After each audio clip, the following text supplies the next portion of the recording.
Hello, I didn't know we were live then. Just preening myself like a wild goose. Thor Ragnarok is our topic today. We're going to be analysing some of Thor's relationships, how they changed, and as always, I'm going to be giving you some questions at the end that you can ask yourself to deepen your relationship with yourself and the people in your life. Quick intro and a quick announcement before we jump in. Welcome to Love and Fandom, where we believe the relationships we see on the screen help us to understand ourselves at a deeper level and have a better relationship with the people in our lives. I'm Cheryl, Muir, relationship coach. I've been coaching for 8 years, and also I'm going to be, believe it or not, a trainee counsellor. Excuse me, it's just a cat that needs to get out. There you go, man. Goodbye. Pardon me for the slight interruption. I've also got my Avengers t-shirt on. I'm probably going to take it off in a second because it is quite warm, I must say. So, that's me, that's the channel. Let's crack on, because this series, the Odinsons family drama, has been all about the Odinson family. This is part 6. I said we were going to get it done. We are going to get it done, and we're going to end with Infinity War and Endgame. Infinity War is going to be horrible because of the opening sequence. It's just so horrific and so traumatic, but we need to really get clear on Thor's journey and who he is and how he became who he is. And this is part 6, even though we've had Love and Thunder come out, which is what the channel is named after. If you didn't know, don't sue me, Marvel. But the inspiration may or may not be loosely based off Love and Thunder. Anyhow, let's get into it. The way we're doing it today is we're not going scene by scene because there's just too much. Instead, we're going to look at the relationships. So we're going to look at Odin, Loki, Hela a little bit, Valkyrie, and then Bruce and Hulk. Very, very briefly. Then we're going to look at his relationships with them and how it changes and what we can learn about ourselves through it. So enough introducing, let's crack on. Let's look at his relationship with Odin, how it changes throughout the film. So it's obviously very, very poignant in that Thor hasn't seen Odin for a very long time. So when he sees him in Norway, he hasn't seen him in a while, and there's this reconciliation that happens. Of course, Odin looks at both of his sons and says, "I love you, my sons." And then he starts talking about how he can hear Frigga calling for him, and we know that he's at the end of his life at that point. And he's basically been waiting for his sons to come back so that he can cross over, so that he can turn into gold dust and go to Valhalla. So at this point, Odin sort of apologizes for being a bit of a shit dad, and he tells them about Hela. Here's what I want you to look at here. This is a family of secrets. I want you to look at, and I'll give you the questions at the end, but look at where your family had a culture of secrets and how that's playing out in your life today. There is a nice full circle moment when Thor learns about his own strength from his dad. You know the bit at the end where he says, "Are you Thor, god of hammers?" your hammer was to wield your strength. It was never your source of your power, or whatever he says. So there is this nice full circle moment where actually he's drawing so much strength from his dad. "I'm not as strong as you." "No, you're stronger." So he does reach this point of reconciliation with his father. I'd like you to look at here where you might need to reconcile with a parent and what that looks like. It is far too warm, so I'm going to have to take off my Avengers t-shirt because it's just too hot. It's hot as the hobs of hell in England. We have a heat wave. So am I decent? Decent enough.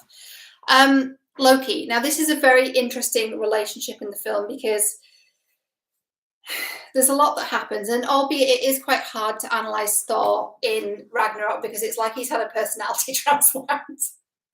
You know, the director's like, we're going to do something completely different with Thor, and he's going to be like basically a different person. So it's a little bit hard to analyse him. So I'm going to give some creative license here and some leeway. But there's some things that happen with Thor and Loki here that are really, really significant. So obviously he goes back to Asgard. He sees his brother's deceit straight away. He knows that's not Odin, that's my brother playing a prank. Then they go to Earth. He teases his brother about looking like a witch. That's all kind of sibling banter, right? But what is very different with Thor's behaviour here is he allows Doctor Strange to treat Loki fairly horribly. His brother's disappeared into a portal.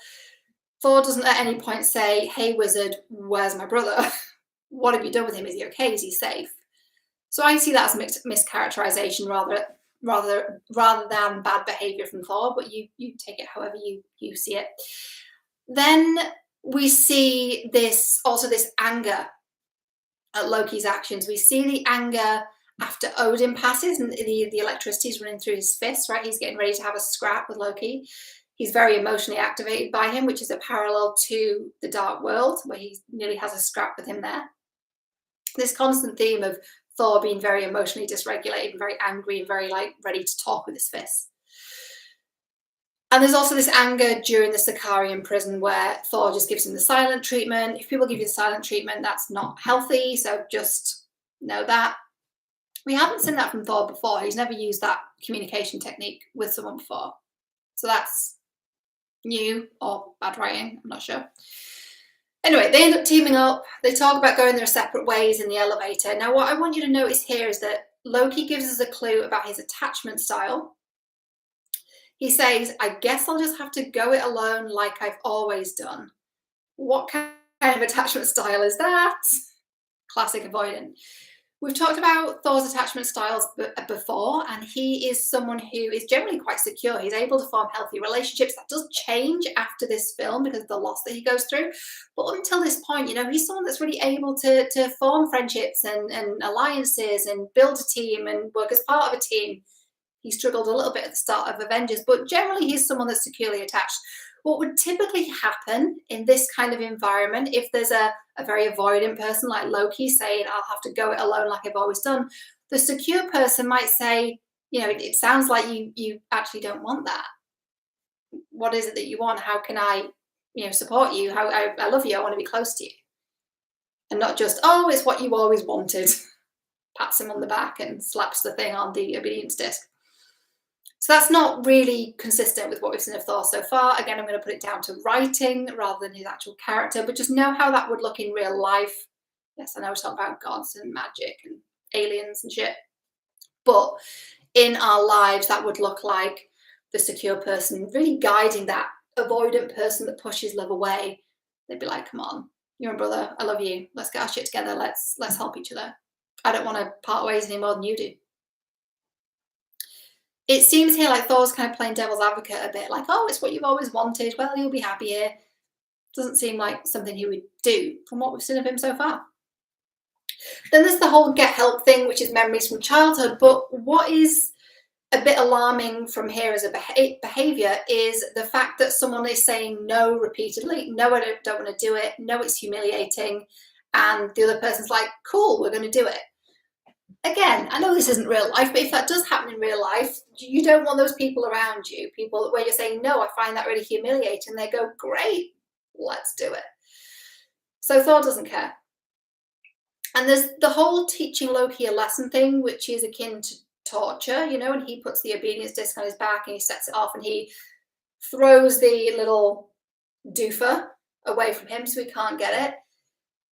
Completely out of character for him. Thor isn't a cruel person. We've not seen that from him. We've not seen those behavior patterns from him before, in both the obedience disc and the boundary violation with get help. So this is just mischaracterization. It's just writing. He might have done that back in Thor 1, but we've seen him be a lot more empathetic even to humans he barely even knows, like Bruce Banner, for example. In Age of Ultron, he was like, "Oh yeah, you're victims. Yeah, I'm sure they were fine. I'm sure they weren't really hurt." Like he tries to make him feel better. Whereas here he's being really abusive towards his brother, which we've not seen from him before. So totally out of character, and I'm just going to put that down to writing. And again, the real life equivalent is if someone treats you like that, you say no, and they're just like, "Cool, let's do it." Not good. There's also the fight sequence. On Ragnarok, on the Bifrost, towards the destruction of the planet.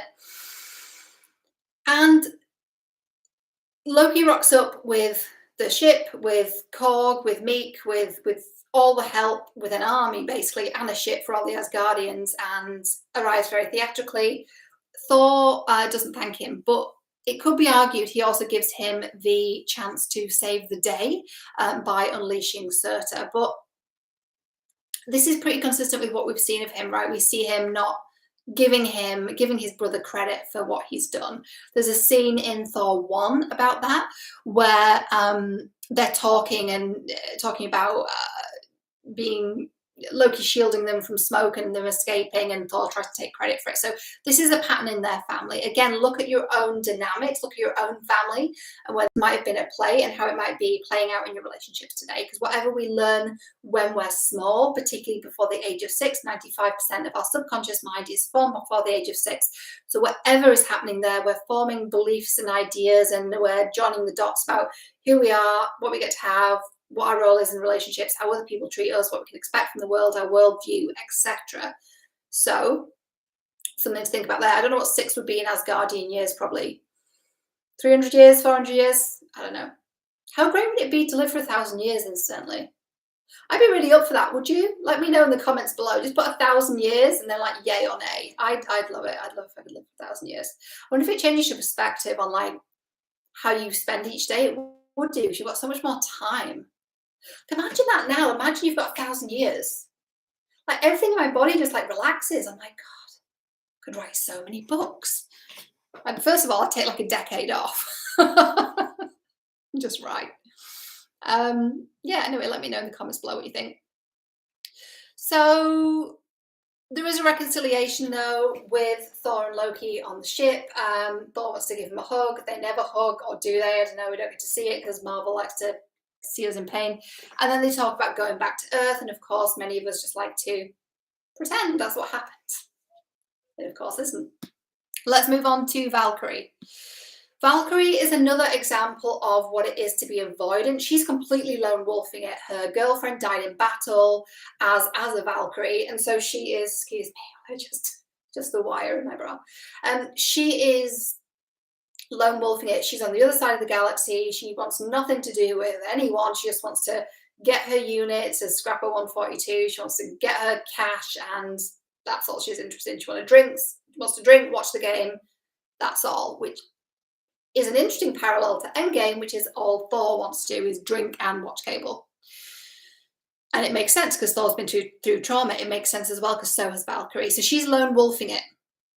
Thor, meanwhile, is romantically interested in her and acts like a big dork. He talks about how much he likes women. You know that scene before he fights Hulk, the beloved champion? This is really out of character because he's been with Jane for a few years now. We've not seen any evidence of him being like this womanizer type figure. You know, we know that he's close with Sif. We know that he's been dating Jane. There's no real womanizer type patterns there. So I don't know where that... Oh, there's that slight moment on the tube in Thor the Dark World with the Midgardian where she kind of bumps into him, but that's more like her being overwhelmed.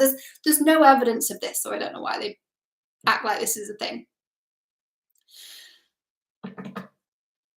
Interesting. So Valkyrie is someone that's avoidant, and this isn't, again, it's not reality. Someone that's securely attached like Thor at this point, who's able to form relationships with people. They're generally not going to go for a partner that pushes love away.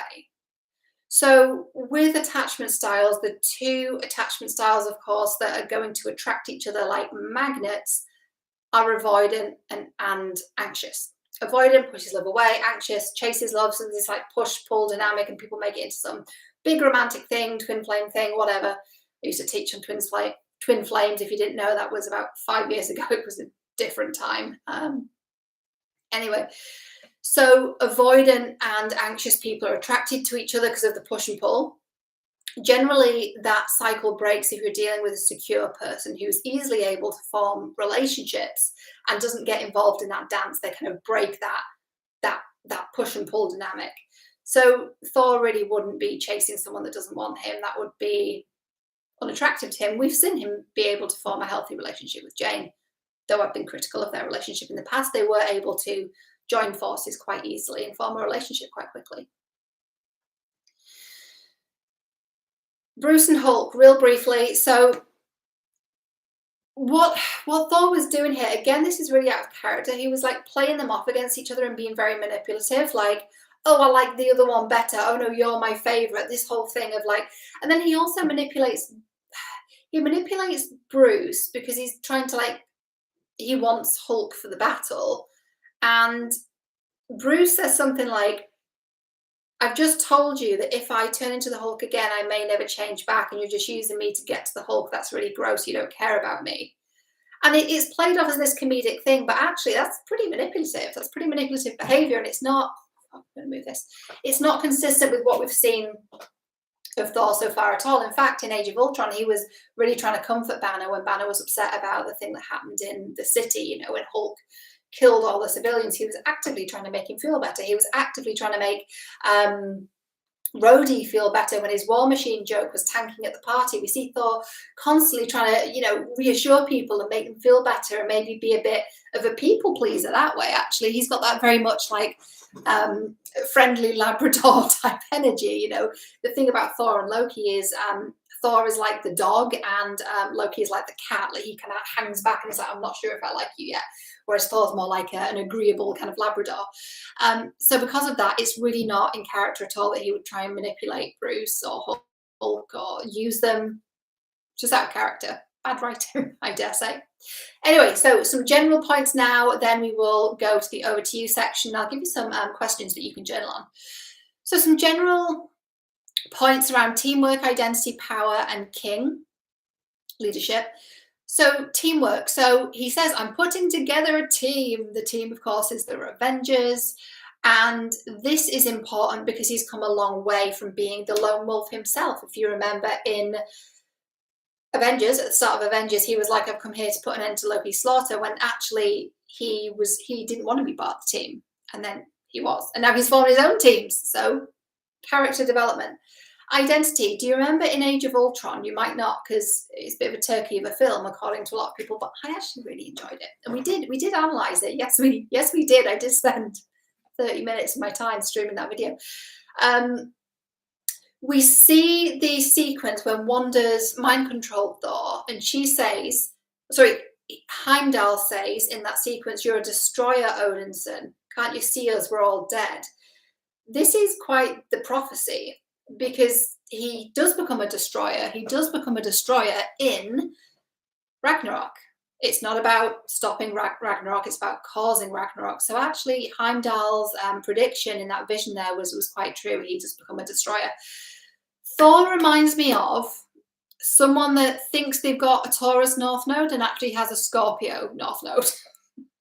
For all you astrology fans out there, if you didn't know, I have a Taurus North Node and a Scorpio South Node. If you're interested, maybe you're not. So because of that, if you have a Taurus North Node, you're a builder. If you have a Scorpio North Node, generally there's going to be a lot of destruction in your life. I would bet he has a Scorpio North Node, which can be quite messy on your journey if a lot of things are falling apart. So just need to bear in mind astrological charts. I know horoscopes are generally bullshit, but proper astrology can actually give you a blueprint of what you're here to do, and it can really contextualize a lot of the things you've been through and show you some of your archetypal patterns and things that have played out. I'm not an astrologer, so I really can't like benefit at all from you doing that, but I think it would benefit you if you choose to do that. Power. Are you Thor, the god of hammers? So there's this relationship to his power again, and this relationship to Mjolnir. I keep wanting to say Mew Mew like Darcy. Mjolnir. There's this relationship to it, and he thinks that's where his power and his strength comes from, and it doesn't. It comes from within him. So as we've asked before, start to look at where you think your power comes from. Do you think it comes from somewhere outside of yourself? Does your sense of self, your sense of self-worth come from your success, the money in the bank, the followers, the likes, the comments, all of those things? Does it come from there? Does it come from inside of you? Now, we're all human beings. We all like people saying nice things about us, but are you completely dependent on external validation? Particularly if you've built, you know, a brand around cosplay, fandom, or whatever it might be in your line of work and your career. Are you deriving a lot of sense of self from that, from the success of that, or does your sense of self come from within you? Because let me tell you, when you go through a season of destruction, and you can't build cannot have your identity dependent on those things because they've all gone, you know, your job, your home, your car, your everything, financial stability. If your identity is wrapped up in that, then you're going to be completely fucked when all those things go. I know that because I've been through that. It was shite. But as a Taurus North Node, you know, I'm a builder, so it's fine. And also with those placements too, sometimes there can be these seasons of destruction still. Anyway, let's not talk about astrology. It's another topic for another time. And finally, leadership. We know that Thor hasn't wanted to take the throne. We've known that for a while. We saw that at the end of the Dark World. He said, I'll protect the 9 realms till my last breath, I think he says. But I cannot do it from that chair. And Odin, Loki, says like, you know, be gone, my son, I can't say I'm proud of you, but I am, and all that other shit. So he sets him free. Thor goes off on his journey. So he didn't want to take the throne. He's like, that's not actually who I'm meant to be. It's who I was meant to be, it's not who I actually am. I need to go on this journey and find out who I am. So he does reluctantly take the throne at the end of Ragnarok for a brief time on the ship. And of course, Valkyrie then becomes king in New Asgard, which we will cover in the next 2 films. So I'm going to wrap up now because it's a long ass video and my voice is going and I'm very tired because it's very late here. Well, it's 7 p.m. It's very late for me. Over to you. Write down these journaling prompts. Journal on them as you so desire. So, like the Odinsons, what were the secrets kept in your family? Is this pattern playing out today in any way? And knowing this, what will you do? Reminds me of that TikTok where they go, if I showed up to our date wearing this, what would you do? Anyway, half my brain is TikTok at the moment. Like Thor, where do you need to reconcile with a father or a mother? And what does that look like to you? Reconcile doesn't always mean rebuild the relationship. Finding peace can look like lots of different things. So what needs to happen there? Asking myself that question as well, to be honest. Like Thor and Loki, is there a sibling you need to make peace with, and what does that look like? Do you resonate with Loki and how his family treat him? This whole kind of being dismissed, not really being understood, not being stood up for, that kind of shit. Do you resonate with how he's been treated by his family, and how is this impacting you today? So we can change. We don't have to stay with the identity we had, you know. We can change our identity at any point. By the way, if you want information on how to do that, I do cover that in Fangirl Obsession Decoded, which is a free training, which is so good. I should probably be charging for it, to be honest. It's really, really good. And the details of that will be in my pinned comment below. The bonus number 3 is where I really go into how to reform your beliefs and shape your identity. And I go into it in a lot more detail in Fangirl to Fiancé too.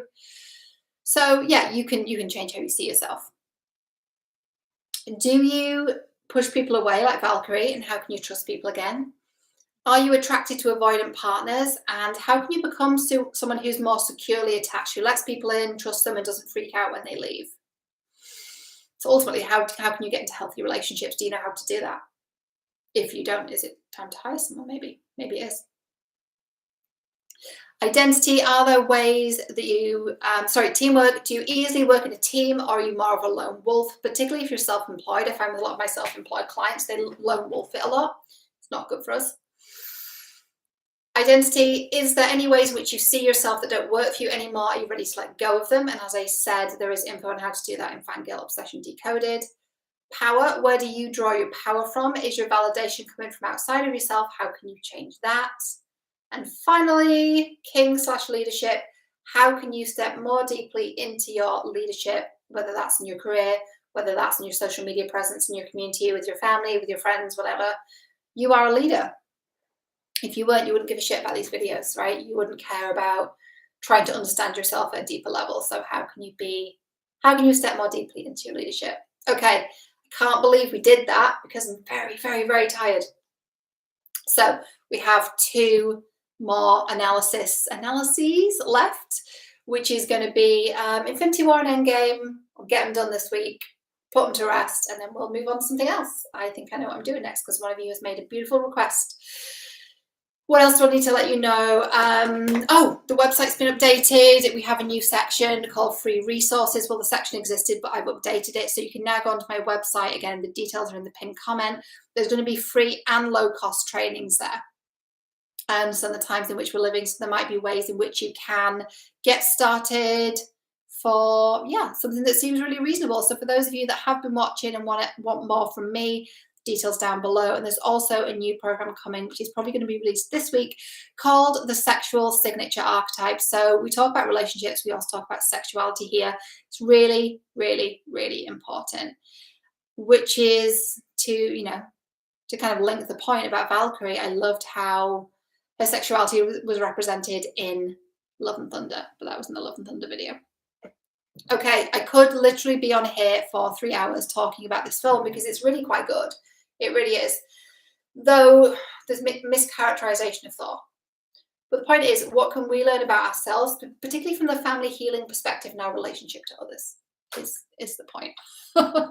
I will be here with hopefully a more coherent video next time. Maybe, maybe not. We'll just see what happens. Thank you for being here. Thank you for watching Love and Fandom. If you enjoyed it, please like, comment, share the video.